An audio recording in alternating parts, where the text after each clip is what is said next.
పల్నాడు జిల్లా కారంపూడి సీఐ చిన్నమల్లయ్యను నీకు రాజకీయాలు చేయాలని సరదా ఉంటే పోలీస్ యూనిఫామ్ విప్పి వైఎస్ఆర్ పార్టీ కండువా కప్పుకొని రా అన్న కారంపూడి తెలుగుదేశం పార్టీ నాయకులు చప్పిడి రాము. ఈ సందర్భంగా కారంపూడి తెలుగుదేశం పార్టీ నాయకులు చప్పిడి రాము మాట్లాడుతూ కారంపూడి సీఐ చిన్నమల్లయ్య వైఎస్ఆర్ కాంగ్రెస్ పార్టీకి తొత్తుగా వ్యవహరిస్తున్నారని మరియు పేట సన్నెగండ్ల ఒక సెంటర్లో టీ తాగుతున్న మా తెలుగుదేశం కార్యకర్తలపై తప్ప తాగి వచ్చి సిఐ చిన్నమల్లయ్య కారంపూడిలో మీకేంట్రా పని అని మాట్లాడుతున్నాడని, ఇది కారంపూడి కాదు పేట సన్నెగండ్ల అని చెప్పామని తెలిపారు. అయినా కానీ దుర్భాషలాడుతూ మాపై చేయి చేసుకున్నాడని, స్టేషన్లో కూడా మాపై చేయి చేసుకున్నాడన్నారు. సిఐ చిన్నమల్లయ్య కుమారుడు ఒంగోలు ఎగ్జామ్ పేపర్స్ లీక్ కేసులో దొరికితే దానిని టీడీపీ నాయకులు సామాజిక మాధ్యమాలు ట్రోల్ చేశారంటూ మతి భ్రమించి పేట సన్నెగండ్లలో తెలుగుదేశం పార్టీ కార్యకర్తలపై దాడి చేశాడని, గన్ చేతిలో పట్టుకొని కాల్ చేస్తారని హల్చల్ చేశాడని తెలిపారు. సిఐ చిన్నమల్లయ్యపై ఎస్పీకి ఎలక్షన్ కమిషన్ కు ఫిర్యాదు చేస్తామన్నారు. సిఐ చిన్నమల్లయ్యపై ప్రైవేట్ కేసులు వేస్తామని చప్పిడి రాము తెలిపారు. గోరంట్ల నాగేశ్వరరావు అనే అతను చప్పిడి రాము ఇద్దరు కలిసి ఇవాళ జరుగుతున్న మ్యాచ్ లో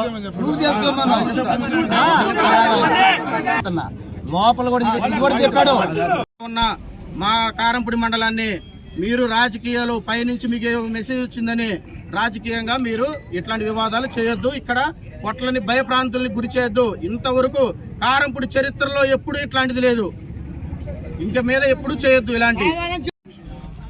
అతను మద్యం మత్తులో ఇక్కడ కూర్చున్న చప్పిడి రామన్న మీదకి వచ్చి ఇక్కడ విపరీతంగా అందరినీ భయభ్రాంతులకు గురి చేసి షట్టర్లు మూసేపించి అల్చల్ చేసి రివాల్వర్ తీసి అతను కాలుస్తానని నోటి దురుసుగా బూతులు మా నోటితో మేము మీడియాకి చెప్పలేని మాటలు దురుసుగా మాట్లాడి మ్యాన్ హ్యాండ్లింగ్ చేస్తూ మమ్మల్ని రామన్నని తీసుకెళ్ళి కమాండర్ ఎక్కించడం, మమ్మల్ని అందరినీ లాఠీ చార్జ్ చేయడం.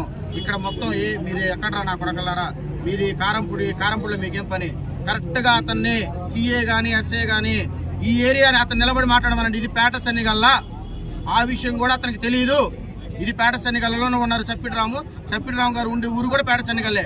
ఆ విషయం కూడా అతనికి తెలియక అతను వాళ్ళ అబ్బాయి చదువు లేక ఎగ్జాముల్లో డీబార్లు అయ్యి పేపర్ల స్కానింగ్లో దొరికితే మెంటలకి ఏం చేయాలో తెలియక ఇలా ట్రోల్ చేశారు.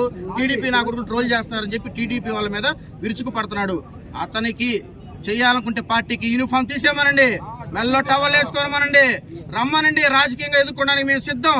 పేట సన్నిగల్ల తెలుగుదేశం పార్టీ వాళ్ళు సిద్ధం, కారంపూడి మండలం సిద్ధం, నియోజకవర్గాలు సంసిద్ధం. అలా చేయమనండి, మేము ఎదుర్కొంటాం, మేము అంతవరకు పోరాడతాం. కానీ యూనిఫామ్ వేసుకొని చేత కాకుండా, మాకు చట్టాలు తెలుసు, మాకు ఏం చేయాలో తెలుసు. రేపు మేము ఎలక్షన్ కమిషన్ కలుస్తాం, కలెక్టర్ గారి దృష్టికి తీసుకెళ్తాం, డిఎస్పీ గారి దృష్టికి తీసుకెళ్తాం, ఎస్పీ గారి దృష్టికి తీసుకెళ్తాం. ప్రైవేట్ కేసు వేయడానికి కూడా మేము వెనకాడం. మేము మా నాయకుడి మీద ఏది జరిగినా కూడా మేము వెనకడుగు వేయం. మీరు ఎంతవరకైనా చేయండి, మేము పోరాడుతూనే ఉంటాం. అసలు 50 మందిలో రివాల్వర్ తీసేంత తప్పు మా నాయకుడు నక్సలేట. మా నాయకుడు రౌడీ షెట్ ఉందా? ఏముందని మీరు రివాల్వర్ తీశారు? కాలుస్తారా? ఎంతమంది కాలుస్తారు? కాల్చమనండి, మొత్తాన్ని కాల్చమనండి. ఏం చేద్దామని ఊడిగం చేయాలనుకుంటే ఇప్పటికైనా సవాల్, టవలేసుకో, వచ్చి రాజకీయం చేసుకో.